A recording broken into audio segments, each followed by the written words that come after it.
In today's verse, it was James chapter 2, verse 1 to 9. I'm not going to read the verses, but it was talking about when two groups of people show up in the church.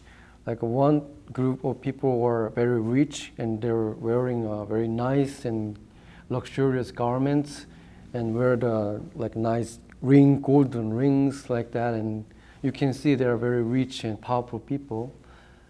And others they were very poor. They wear the poor clothing and they didn't wear any rings. And it also said they were smelly. They were dirty. They looked dirty, like probably in our term like a homeless, homeless. And so two groups of people showed up at church, and then people in the church, they might be just probably in the middle of them, right? And they're treating people very differently. When luxury people showed up, they gave them a VIP seat, and they literally said, look up them, like they're looking up them, and treat them very nicely.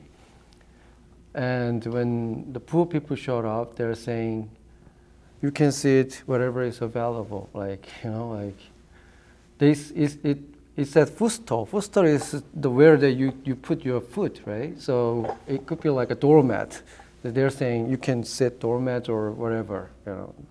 Obviously show that they want these rich people to come to our church, not the poor people, right? And James was very upset about it, and you shouldn't do this. He was rebuking the church people. But if you think about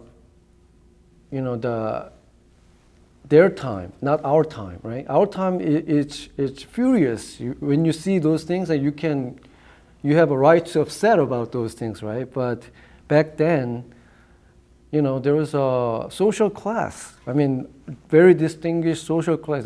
They are like a hierarchy in the society. So they are always respected in wherever they go, like restaurant or any place. They're not only rich because they're also powerful. It's not like right now, like even if you're rich, you may not be so powerful in current world society. But at that time, if you're rich, that means you are also powerful, right? Powerful and rich. So you might be king's family or you're the army general, like things like people like that. So you are powerful people. So people treated powerful people like that all the time. They respect them, right? So nothing wrong about treating them nicely, right? And also, the poor people, or there's no social program that help poor people. So they really need other people's help. They are begging. They are begging people, and they have to get money from others. So they are like a burden for people, right? They have a right to treat them badly because they are the people eat because of them, right? They give them some money and they can survive. So kind of they feel like they own them, they have a debt. So it doesn't look so strange to look up those rich people and look down these poor people at the time. But James was very upset, and he was rebuking it and saying, you shouldn't do it. That means a lot because 2,000 years ago, at that time, saying that and as if this is the right thing, that's a huge thing, right? Right now, everybody will agree that that's the right thing. Whether they keep it or not, they will agree that idea. But at the time, it was a very strange idea to see people like that, right? So, but after 2,000 years, right now, you see that almost entire world to say that this is the right thing. Like what the church said, what the James said was right thing, and then what people believed the right thing was wrong, right? They're saying that. So it's obviously influence of Christianity. Christianity is kind of dominant idea, at least not the religiously, but idea, like what's the good ethic, what's the way we should treat people, something like that. So that's the Okay, so that's the idea, dominant idea. So because if you see the cemeteries, you see all the crosses, so many crosses. So when you go to, when you go to funerals, mostly it's been done in churches, even in Western culture, right? So probably in Mexico too. When you do funeral, when people die, people gather at the church, right? They do worship there, right? Ceremony there. So the funeral is done in churches in Western culture. So it shows that there are basic, like a human right or human ethic. Those are actually came from the Bible. So back then, 2,000 years ago, it was a very small idea, like a small number of people believe this is the right thing. But in 2,000 years, church actually expanded, extended to whole world, and then they kind of dominate those ideas.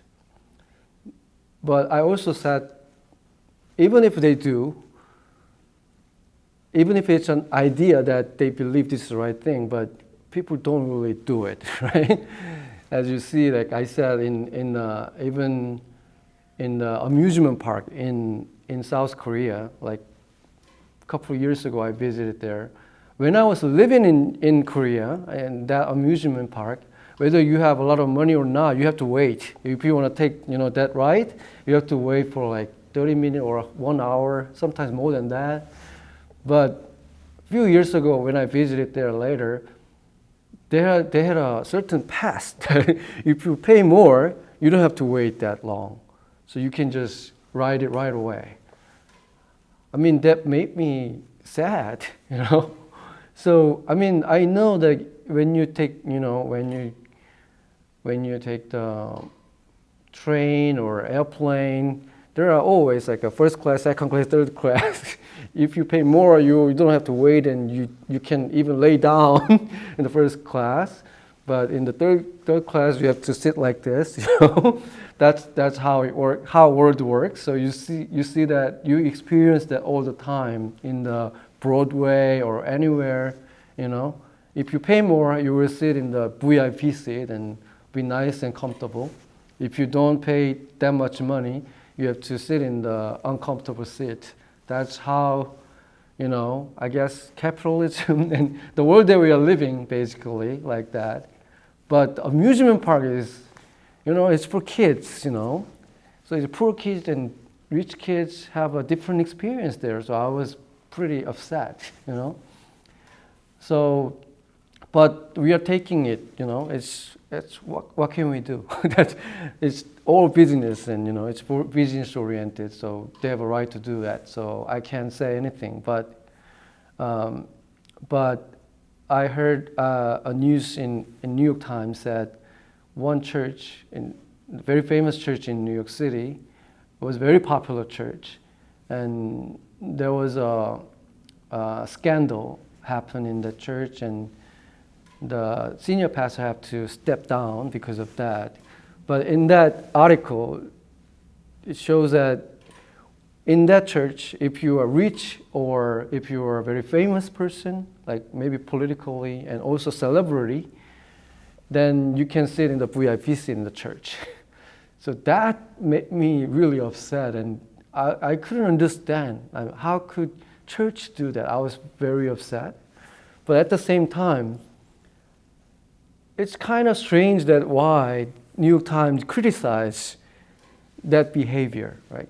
The world is like that, and everywhere you see that's happening. Even if you say that's a bad thing, but you are doing it, basically, then why would you criticize church? Treat people differently by their probably like offering. They offer more. They give more offering than these people, so they give more right or comfortable seat and VIP seat for those people. What's wrong with that, right? But at the same time, I realize maybe they have some different standard for church, The world is like that, but churches shouldn't do that. They have that kind of standard, and then that gives me, in a way, hope. The world seems like world doesn't care about church, but they kind of have some kind of expectation, greater expectation, or some kind of little bit of hope that maybe there are people who could really do that, who could really have, hate that discrimination, and not only saying that, but really believe that and really act on it. There might be people who could really do that. That when I think about that way, they might not really completely given up about church. There might be some people who could really live on what they believe. So, and those are the people who are in the church, like us, right? So, back then, 2,000 years ago, James believed that this is what God wants, and we could do that. And it's been 2,000 years, and all the people, most of people, modern people, believe that's the right thing, but they couldn't do it. They still can't do it, but we believe it, and we can also do it. That's what I believe, and we can do it because we have that love. Jesus is saying in the Bible, He said, you are loved by God. That the life you have is different from others. Like it's not the natural. We are not live under the natural law. We are supernatural under supernatural law because we are living the super love, the love, everlasting love in us. And then we don't believe that we are here accidentally. We believe God created us. So, and then God sees us as sons and daughters. And then we don't have to compare with others. We are all unique, and then we all have a unique value in God's eye. So you don't have to compare with others. Then I don't have to ignore others or look up others. We can just love them as Jesus loved us, because we are being loved by God, and then we can love others too. So James was talking about not only just saying you should do this, but he is also saying because you are loved by God, and then when you are loved by God, by blood of Jesus Christ, right? When you love by God, way He did was very sacrificial and truthful love, and then that is the love that He's saying. Then if you can love your friends and members and people around you, and you look at those people, they are also children of God, right? Whether they are poor or they are rich, no matter what, they're also children of God. They have their own value. Then if you really believe that, you will treat them in the same way, right? You will treat them not differently, without discrimination. That's what the James is saying. So then we can be friends with anyone, whether they're richer than me or higher than me or lower than me, no matter what, right? And the church should be the place that we experience that. And then when we leave out of the church, we can also do that to others, and then they will see the difference. Or these people not only saying that discrimination is bad, but they also live on it, right? Okay, that's it.